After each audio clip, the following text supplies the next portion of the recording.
अस्सलाम वालेकुम जी। अच्छा, बात ये है कि जो उमर अता बंदियाल और हम ख्याल ग्रुप, यानी कि ये सारे ही जो एक बदमाशों का टोला, जिन्होंने एक सिस्टम को जो है ना, आप कह लें कि हाईजैक कर लिया, और वो ये समझते हैं कि जो कुछ है हमें और हमारे सिवा कुछ भी नहीं है, और अगर हम इसी तरह से सिस्टम को चलाते रहेंगे तो चलता रहेगा, कोई मसला नहीं होगा। एक बात। दूसरी बात ये है कि कितने ये नंगे होकर सामने आए हुए हैं और इनके साथ कुछ भी हो सकता है, लेकिन इनको कोई ऐसी सपोर्ट हासिल है, कुछ तसल्ली या कोई ऐसी गारंटी है कि तुम्हारे साथ कोई ऐसा बुरा नहीं होगा कि आपको कोई सीट से हटा दे, या आपके चलो सीट से तो हटा ही सकता है, उस पर मतलब अल्फाजों पर गौर किया जा सकता है कि कोई ऐसा एग्जेक्टिव ऑर्डर आए कि आप हटा दें, लेकिन आपको अरेस्ट कोई नहीं करेगा, आपसे कोई सवाल नहीं करेगा। इस तरह की इनको मुकम्मल तौर पर तसल्ली हासिल है। अब ये कर क्या रहे हैं, ये बड़ी इंटरेस्टिंग बात है। ये जो है ना, अब देखें ये कर क्या रहे हैं। कर ये रहे हैं कि इनको एक ठेका मिला हुआ, तमाम दुनिया के कारोबार जो है ना एक जैसे होते हैं, उनको एक ठेका मिला हुआ है, ये काम कंप्लीट करो, आपके इतने पैसे। अच्छा, जो वो ठेका होता है वो इस तरह से होता है कि एक पर डे हिसाब से आपको इतनी चार्जेस मिलेंगे, और जब आप इतना काम कर लोगे तो आपको ये इतना बोनस मिलेगा, और अगर इस काम को कंप्लीट कर लोगे, यानी कि जैसे पाकिस्तान को डिफ़ॉल्ट डिक्लेयर करवा दोगे, तो आपको ये बहुत कुछ मिलेगा, और बहुत ही बड़ा मिलेगा। ठीक है, ये लेट्स सपोज एक ठेका है। अब ये क्या करते हैं कि पहले मरहले में जो है ना दिहाड़ियाँ कुटते हैं। अब इस दिहाड़ियाँ कुटने में ना ये पाकिस्तान को फ्रीज करके रखते थे। अच्छा, ये हमें सबको नज़र आ रहा है, जो जिसकी आंखें खुली हैं उसको नज़र आ रहा है कि ये कर क्या रहे हैं, ये यही कुछ कर रहे हैं। पूरी दुनिया के 2 नंबर या 1 नंबर कारोबार के करने का तरीका एक ही होता है। जैसे कि मैं आपको बताता हूँ, मैं रावलपिंडी का रहने वाला हूँ। कमेटी चौक एक ऐसा एरिया जो कि बहुत रश वाला है, उसमें से अंडर पास बनाना। अब अंडर पास का हो गया, ठेका दे दिया गया, ठेका शहबाज शरीफ साहब ने दिया। शहबाज शरीफ साहब पे मैं बड़ी तनकीद करता हूँ, लेकिन एज आ एडमिनिस्ट्रेटर ऐसा बंदा मैंने नहीं देखा, यानी कि जिसकी चाइना मिसाल देता हूँ वो कैसा एडमिनिस्ट्रेटर होगा। अब उस जगह पे कमेटी चौक के ऊपर जहाँ पे अंडरपास इस वक्त में बना हुआ है, और यानी कि ट्रैफिक रवां दवा है, तो जब अंडरपास नहीं था तो ये सारा जो है ना सिस्टम चौक हो जाता था, क्योंकि इस वक्त जितनी ट्रैफिक गुजर रही है ना, 10% भी इसका गुजरने की सलाहियत नहीं रखती थी। इस ट्रैफिक का 10% भी गुजरने की सलाहियत नहीं थी।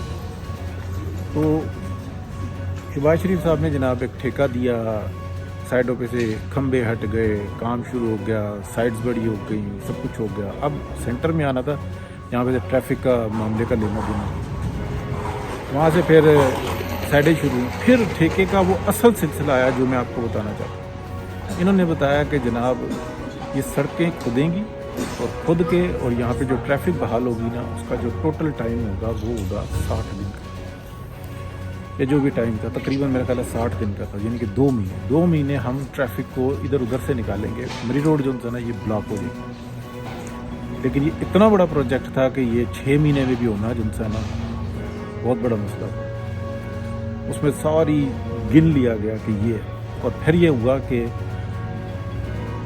जो आखिरी जो 60 दिन होगा ना, 60वां दिन जो होगा, उस पर अगर एक दिन बढ़ा ना तो 10 लाख का जुर्माना होगा, और अगर 2 दिन बढ़े तो 10, और उसके अगले दिन 20 लाख का जुर्माना होगा, और अगर 3 दिन बढ़े तो 20 लाख का नहीं, वो 40 लाख का जुर्माना होगा। ठीक है, तो अगर लेट सपोज 10 दिन बढ़ गए तो आप अंदाज़ा लगाएं कि ठेकेदार का तो सब कुछ ही गया। लेकिन अगर आपने एक दिन पहले काम ख़त्म कर लिया तो आपको 10 लाख का इनाम मिलेगा, 2 दिन पहले 20 लाख का इनाम मिलेगा, 3 दिन पहले 30 लाख का इनाम मिलेगा। एक्स्ट्रा पेमेंट करेंगे भाईजान। अगले ने 60 दिन का टाइम था, 30 लाख रुपए एक्स्ट्रा बचा लिए। 24 घंटे काम होता था, दुनिया देखने के लिए आती थी कि यार ये हो क्या रहा है, लोग शौक में थे। काम हो रहा था कि ऐसा लगता था कि यार कोई एक ऐसा स्क्वायर इंच है कि जिसके ऊपर कोई कहा जा सकते है कि यार यहाँ पर भी कोई 2 मजदूर लग जाए, ऐसे काम हो रहा है। काम ऐसे होता है। यही काम करने का तरीका होता है जो 2 नंबर में भी होता है। इस वक्त में ये जो हम ख्याल ग्रुप है ना, इनको यही ठेका मिला है कि इस पाकिस्तान का तुमने बेड़ा गर्क करना, आइन का, निज़ाम का को तहस नहस करना है। इसके बाद की गारंटी है कि आपको कोई अरेस्ट नहीं करेगा और आपका जो लूटा हुआ माल है या मज़ीद जो आप लूटेंगे उसके ऊपर कोई हाथ नहीं डालेगा। ये गारंटी है। ये उसके सपोर्टर पाकिस्तान के अंदर भी मौजूद हैं और इसके सपोर्टर पाकिस्तान से बाहर भी हैं। मैंने पेरिस में इत्तफाक ये हुआ कि तस्वीरें तो खींची, लेकिन मैं वहाँ पर प्रोग्राम नहीं कर सका। जो इल्यूमिनाटीज़ का जो सदर दफ्तर है यूरोप का, वो पेरिस में है। तो बाकायदा एक ऑफिस है, एक बिल्डिंग है। मैं किसी टाइम में तस्वीरें भी उसकी पोस्ट करूँगा जो मैंने खींची। फिर मुझे इत्तफाक ये हुआ कि एक साहब के साथ गए, लेकिन वहाँ पे ऐसा माहौल था कि दफ्तर के अंदर तो नहीं गए, लेकिन दफ्तर से बाहर जो इंसान एक जगह पे गए, वो दफ्तर सामने ही था और वो इल्यूमिनाटीज़ के कुछ करते धरते थे और उनसे मेरी डिस्कशन हुई और गपशप हुई। वो मेरे जो दोस्त थे वो भी थे। वो ये बता रहे थे कि ये कोई इल्यूमिनाटीज़ कोई जादूगरों का टोला नहीं है कि अंदर लेके तस्बीहां और आग जला के बैठे हुए हैं। न ये बाकायदा एक ऑर्गेनाइजेशन है जो एक दूसरे को हेल्प करके चलती है।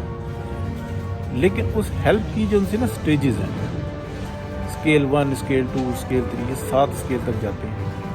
7 हैं या 9 हैं, लेकिन आपको 1 बाय 1 करके यानी कि ऊपर जाना होता है। तो जो तीसरी चौथी की बात होती है, वो सारी जो इंसान ना अपना बिल्कुल ऑफ द कैमरा होती है। उसके अंदर बिल्कुल वो लोग जो छने हुए होते हैं वो अंदर जाते हैं और आपस में डिस्कस करते हैं और वहाँ पर ये पता लगता है कि किस वहशतनाक तरीके से ये नेटवर्क काम करता है। तो ये सेम जो है ना, इनका नेटवर्क जो है ना यहाँ पर भी काम करता है, जो पाकिस्तान के अंदर भी काम करता है, जो इंडिया में भी काम करता है, जो अफ्रीका में भी करता है, अमेरिका में, यूरोप में, पूरे में काम करता है। लेकिन ये जस्ट एक दूसरे को पहचानते हैं। ठीक है, वो जो इनका जो साइन है, ये पुरानी कहानी है, ये स्टार्टिंग में कर देते हैं। इसको तो रोके हुए कई दहाइयाँ हो गई, अब इनके साइन डिफरेंट हैं। ये ऐसा आप देखते हैं ना, नज़र आता है ओबामा की और इधर उधर देखें इल्यूमिनाटीज़ की, ये साइन बनाते हैं ये ऐसे करके। तो या इसके डिफरेंट साइंस होते हैं, ऐसे भी करते हैं और ऐसे भी करते हैं। तो ये जो है ना, ये ऐसे करते हैं। ये पुराने हैं, ये कई दहाइयों पहले ये रुक चुके हुए हैं, बाद में ये सब चीज़ें शो होने शुरू। अभी इनके बहुत यानी कि जहाँ पे देखना है ना इन्होंने कि ये अपना बंदा है, तो उसके तरीक़ेकार हो रहे हैं। क्योंकि भाई इलेक्ट्रॉनिक का दौर है। ये आज से 20 साल पहले, 30 साल पहले वो ऐसा नहीं था कि आप नेटवर्क में ये चेक कर सकें। आपके पास ऐसी ऐप्स नहीं थी कि आपको अगर ज़रूरत है तो आप उसमें अलार्म करें तो आपको रेस्क्यू करने के लिए कोई नज़दीक तरीन बंदा आ सके। इनका अक्ल सोच जो है ना गुम हो जाती है कि ये नेटवर्क कैसे काम करता है। इनको पूरी तसल्ली है कि हमारा ठेका ये है और हमने बेड़ा गर्क करके रहना। ये किसी भी हद पे उतरे। इनको ये जो लोग कहते हैं ना लेगेसी छोड़ के, इनको लेगेसी की टंटा परफान नहीं, ना इनको ना इनके बच्चों को। बिल्कुल मैं वजाहत के साथ कहूँ। अब ये है कि जो इनके इर्द गिर्द लोग हैं, ये इनको वॉच करने वाले लोग हैं, वो भी किसी स्टेज के बंदे हैं, वो भी किसी न किसी जगह पे काने हैं। तो ये बात थी जी, ये कोई आसान काम नहीं है जिसको हम समझ रहे हैं कि इतनी आसानी से हो जाएगा। या वो ISPR की जी प्रेस कॉन्फ्रेंस आ गई, लेकिन आप देखें कि शाम को नदीम मलिक ने जो इंटरव्यू किया, धज्जियाँ उड़ा कर रखी, धज्जियाँ उड़ा कर रखी कि यार वो जो फैज़ाबाद धरना केस था और दीगर जो केस थे, जो वाजवा डॉक्ट्राइन थी, जो पाकिस्तान पे ही हमला कर बैठे थे, क्या उनसे भी कोई सवाल करेगा? कि उसकी का तो नतीजा ये 9 मई है, उनसे कोई सवाल नहीं करेगा। वहाँ पे सारा सिस्टम ही चुप करके बैठा हुआ। ये बहुत बड़ा सवाल है।